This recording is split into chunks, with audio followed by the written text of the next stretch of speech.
What I find fascinating is that we all have our thing that fills voids in our life, like things that are just, ultimately, it's just dead time, right? Like a lot of what we do, it's not dead time, but because human beings are so incredibly smart and life is very short, but at the same time, it's very long. So there's lots of moments where it doesn't feel like, or the story that everybody is told, that it should be exciting and all that kind of stuff, but like doesn't feel like that.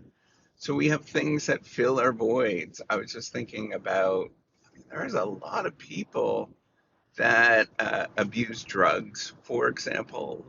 Tons of people abuse alcohol. Um, all of these kind of things alter your mind so that you feel that there is something else there and that you're filling these voids. Um, a lot of people go into work and fill the voids with work and sort of status seeking. Other people do things like eat. Like we've got all of these kind of things that we're trying to fill the voids in our head in terms of maintaining these feelings that we actually have, and looking for something where we just feel a little bit better. For me, the way that I do that is trying to keeping busy in as many ways that I possibly can. All sorts of busy things that happen, and the busier I am, the better off I actually am, in keeping my mind okay. But I also, I the voids that I use, or the things I use to fill those voids, are things like watching television. I watch that with my kids at night.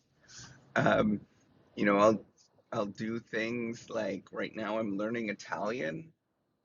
Um, all of these things are very much just filling the voids of life that happen, and there's a lot of just kind of boringness that happen. And my point is, I was reflecting on this, is that the choices of filling these voids, right? Like there's certain things that you could do to make yourself feel better, and to do okay. Most people will not get that sort of satisfaction from work, right? I was reflecting on how do I address this issue, or how do I think about this issue, where I often see people that are, you would classify as successful, right? Like they've made it. But when you talk to them and you get a sense of who they are, they feel very dead. There's not a lot that's going on inside, yet they're really successful individuals. And I think about that. I'm like, how do you get from when you're a kid, you probably were relatively filled with joy. How do you get to where you are not? You just have the life sucked out of you, right? So you're not getting that satisfaction from work and from what you're doing. So then how do you do this? How do you fill the void in other ways? That's where other things come in, like drug abuse and alcohol abuse and overeating and all these things, which, to some extent, so I don't drink alcohol anymore, but yeah, I did used to drink alcohol, didn't really abuse it a lot in the conventional sense, but for sure I would use that to escape. Um, the drug abuse thing, I never really got into that. That wasn't my thing, but I understand why people get into it. Um, you know, the exercise, that's for sure. I've used that to escape. And there's just different things, and the choices that you use to escape, um, matter. And it's nice to sort of pick and choose things that allow you to escape and allow you to do okay, but at the same time are and they're not, I mean, nothing you could say is like ultimately this is really healthy and all that kind of stuff. It's just like whatever you do, right? I don't view being addicted to overworking, um, or being addicted to bird watching, for example, where you that's your everything that you do. I don't view that any differently than drug abuse, right? You're still getting the same hits from those particular things, but it's thinking about how do I maintain these things that it adds to my life in some sort of way, um, and if I feel addicted to this thing, or if I feel I'm so attached to it, can I take a step back? Can I go do something else? And I mean, that question is really hard because often that means you have to drop. Maybe you like RC racing, for example. Well, then you've got to drop doing that thing for a couple of months to see what happens. But how are you reacting to it when you have to drop it?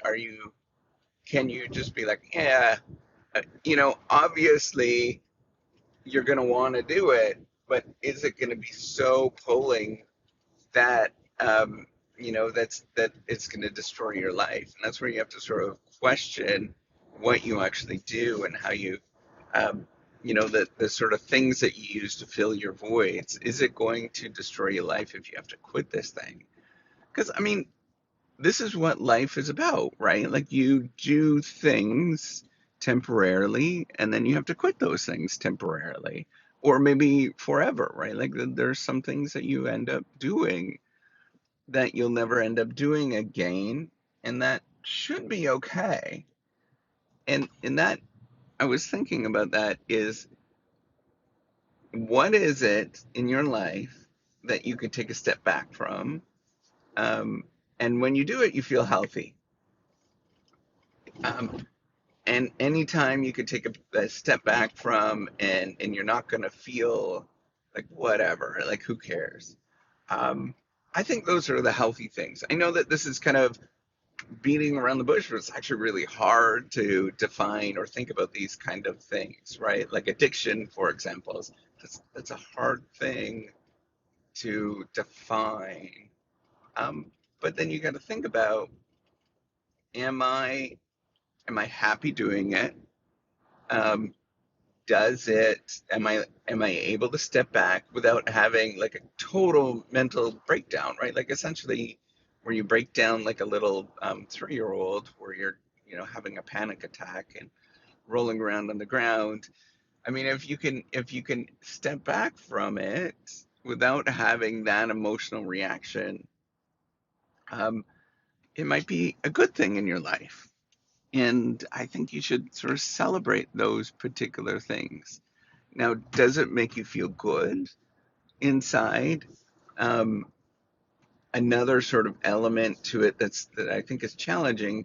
If you do this thing, are you going to be better off in 10 years or 15 years because you did that thing? I think that is a challenging question.